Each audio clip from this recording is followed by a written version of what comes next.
Uy!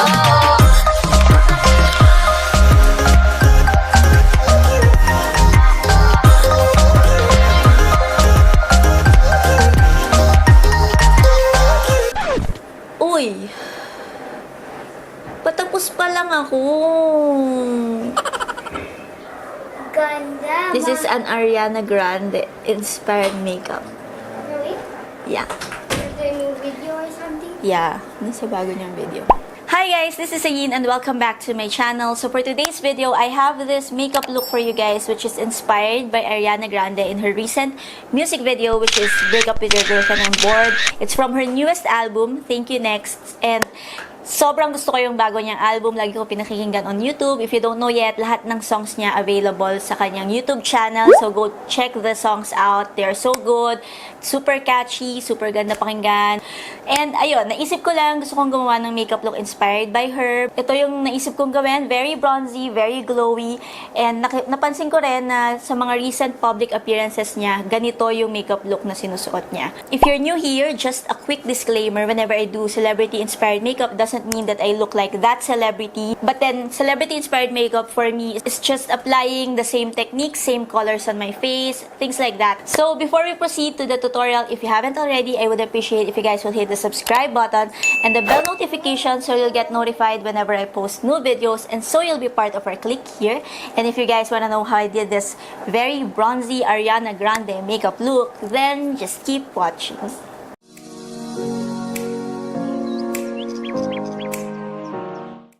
Okay, so starting off with the face, of course, I already spritzed some of the Pixie Hydrating Mist on my face. And I'm gonna prime using the Maybelline Master Prime by Face Studio. Although naglagay na ako ng Pixie Hydrating Mist, I wanna still prime my face more. Kasi yung makeup ni Ariana, it's very dewy. Parang glowy talaga yung makeup niya. So for brows, I'm gonna use the EB Matic Liner. This is in the shade Hazel Brown.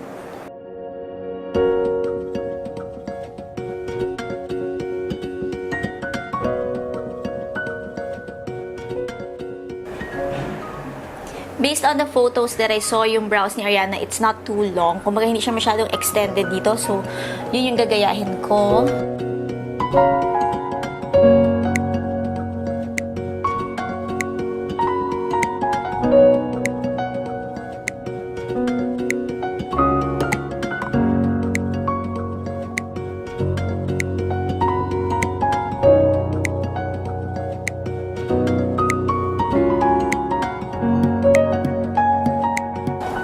I'm gonna set it with the Maybelline Fashion Brow Color Mascara.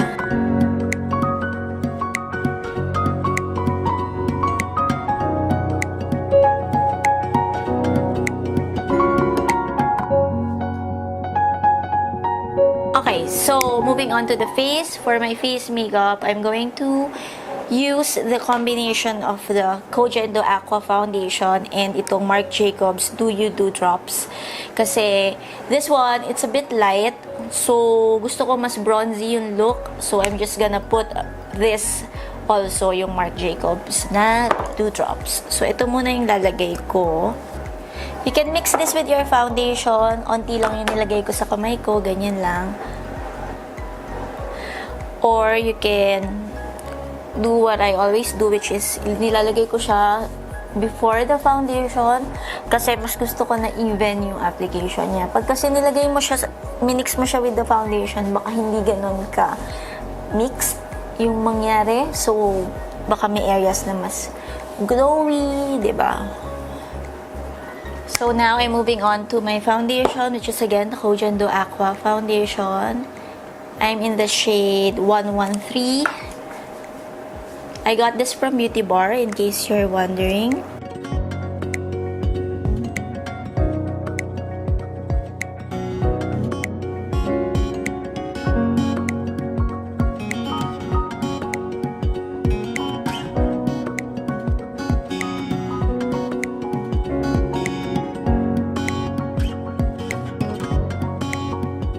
So for concealer, I'm just gonna use the Maybelline Fit Me.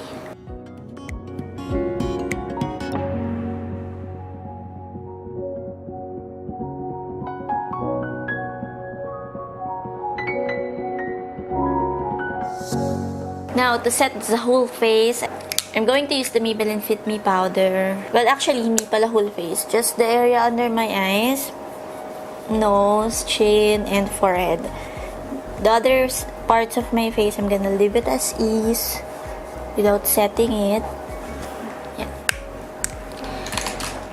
Okay, so let's just continue with the face. So for bronzer, gagamitin ko actually itong contour quad from JCat. So I'm gonna use the bronzing shade here, or the contour shade here, which is this dark one.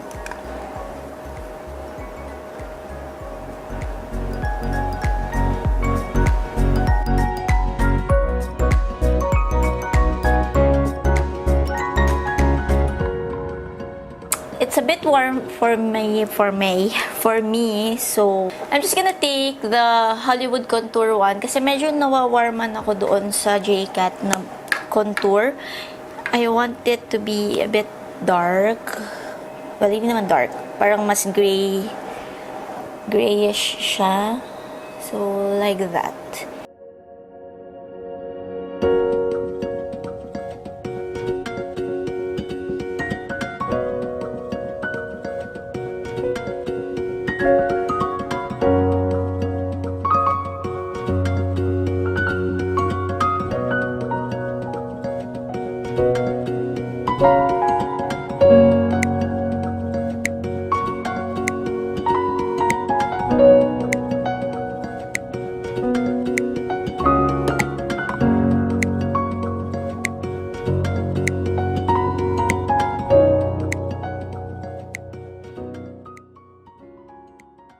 So, I'm gonna take a bronzer. I'm just gonna use the Bahama Mama from the Balm. Kasi ito talaga ito bronzing talaga to. I wanna bronze up the face. Okay, for the blush, I'm just going to use a neutral colored blush or a peach blush. Not pink, definitely. So, for this one, I'm just gonna use NARS blush na Sirana. This is in Luster.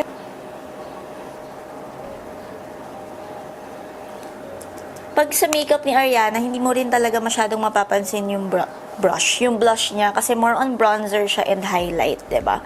Pero for sure may blush siya, and for sure neutral shade lang yung blush niya. So, that's what we are going for. Okay, so now we move on to the highlight. And ito yung medyo crucial because yung highlight ni Ariana, it's very beaming. Kumbaga talagang super plakado ang kanyang highlight. So, I'm gonna combine different highlights today para ma-achieve natin yung ganyang beaming, glowy look. So first, I'm going to use the Sunny's Face Glow Boss. So I'm just gonna slather this. I'm gonna put this on the cheekbones, up here and up to this part. Yan. Huwag tayong mahiya sa highlight today kasi si ate girl, hindi siya nahihiya sa highlight niya.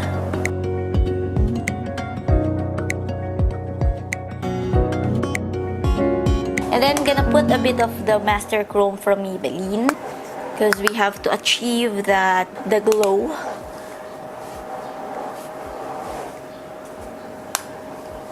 So, yan muna. Later, I'll check if kailangan pa natin mag-add. But for now, yan muna tayo sa highlight.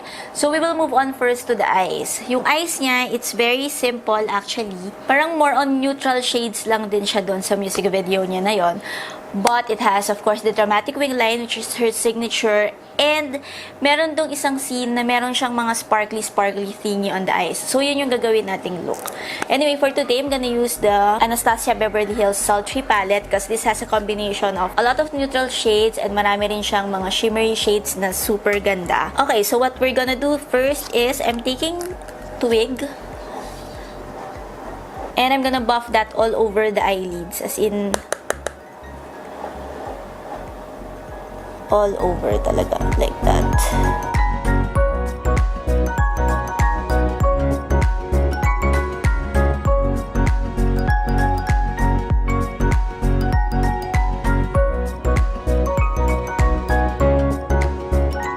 I'm going to take I'm going to take a bit of Birch, this shade right here, and I'm gonna pop that also on my all over the eyelids and on the crease area.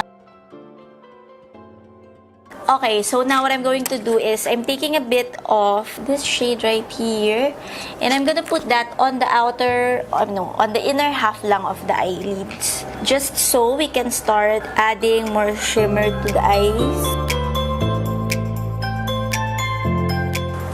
Okay, so for the outer corner of the eyes, I'm gonna take a tiny bit lang of dystopian. Sobrang onti lang kasi medyo dark to and hindi naman ganun ka-dark yung sa outer corner ni Ari. So, just wanna create more dimension and depth sa eye look. Okay, so sa lower lash line, I'm going to put twig.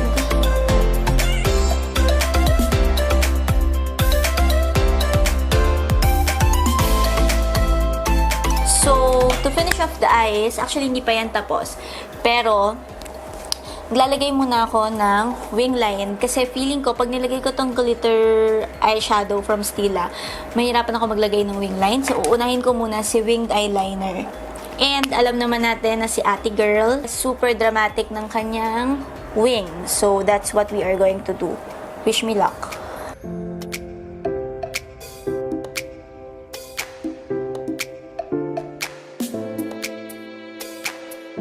Nakita niyo yung kumalat na eyeliner doon? Huwag niyong gagayahin yan, ha?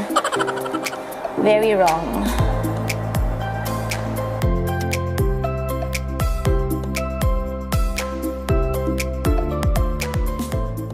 Sana magawa ko sa kabila. Sana magawa ko siya sa kabila. Besh. Ito na naman ako.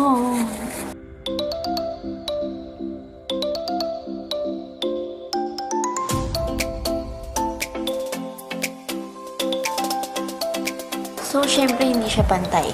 Kapag hindi pantay ang eyeliner nyo, all you have to do is take your wipes, makeup remover wipe, get one, and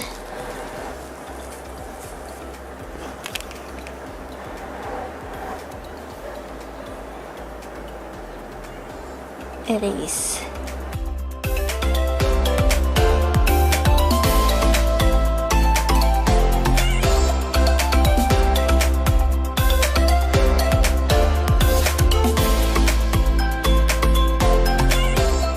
Okay, so before I finish off the eyes, I'm going to put on some falsies off cam.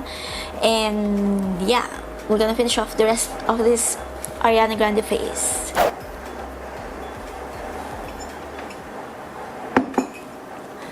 Okay guys, so the lashes are on, the wing line is on. So before I proceed to the lips, I'm gonna add a bit of some glitter eyeshadow here sa inner corner ng eyes. Kasi again, merong isang scene doon sa video niya na super shimmery nung dito sa part na to. So, that's what we are going. Yeah, perfect.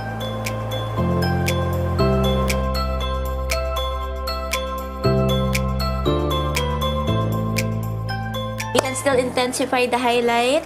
So, I'm just going to get a bit of the Mary Luminizer, the OG highlight, the ever beaming. Wow, daming title.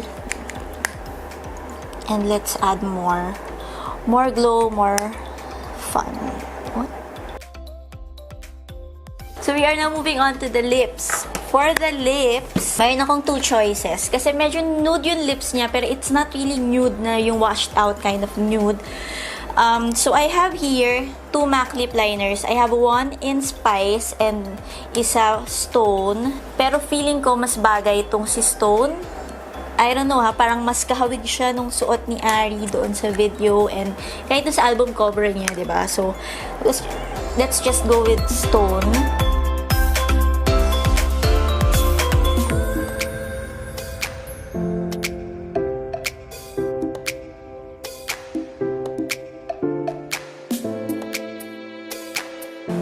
So, let's top it off with this. This is from ColourPop, the Ultra Glossy Lip in Moonchild. This is from the ColourPop and Kathleen Lights collaboration last year, I think. Or no, last year.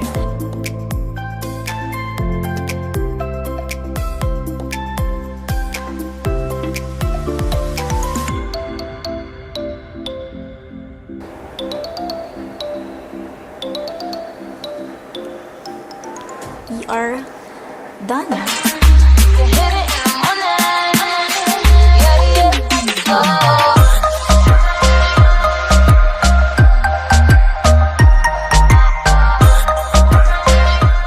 So there you have it, guys. This is our final makeup look. Sana nagustuhan nyo itong aking Ariana Grande makeup tutorial. I did my best. So if you guys like this video in general, please don't forget to hit the like button, comment, and of course, subscribe to my channel if you haven't already. I would highly, highly appreciate it. I don't have anything more to say. See you guys again in my next video. Bye!